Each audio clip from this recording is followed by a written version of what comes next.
আসসালামু আলাইকুম রহমতুল্লাহ। আগে আহমদুল্লাহর বক্তব্যটা শুনেন। লিপস্টিকের কথা আমিও শুনেছি এবং কিছু কিছু ভিডিওতে খেয়াল করেছি যে মনে হচ্ছে লিপস্টিক টাইপ। ঠোঁটে পুরুষ মানুষ হয়ে লিপস্টিক যদি দেয় এটা তো হিজড়া। এটা কিসের বক্তা, কিসের আলেম আবার? আসলে উনি যে বিষয়টা নিয়ে বলছিল লিপস্টিকের ব্যাপারে, আসলে এখানে কোনো বক্তা লিপস্টিক লাগিয়ে ওয়াজ করতে স্টেজে ওঠে না, অথবা কোনো বক্তা লিপস্টিক ইউজ করে না। এখন উনি দেখছে মোবাইলে এটা ঠিক আছে, কারণ এটা কোনো বক্তা চাইবে না সেই লিপস্টিক লাগিয়ে স্টেজে উঠুক, ওয়াজ করুক। এটা কোনো বক্তাই চাইবে না। কোনো বক্তা কি, সাধারণ কোনো পুরুষ মানুষই এটা চাইবে না।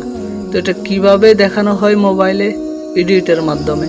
যেমন স্ন্যাপচ্যাটে একটা ক্যামেরা আছে, ওই ক্যামেরাতে যদি এমনি নর্মালের ছবি তোলে, অটোমেটিক ঠোঁটের মধ্যে অটোমেটিক লিপস্টিক এডিটের মাধ্যমে হয়ে যায়।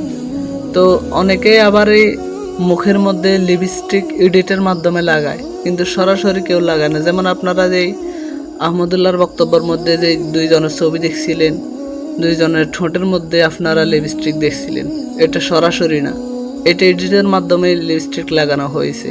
যার প্রমাণ কি? এখন আপনারা দেখেন শায়খ আহমদুল্লাহর নর্মাল একটা ছবি, যেই ছবির তিনার ঠোঁটের মধ্যে কোনো লিপস্টিক নাই।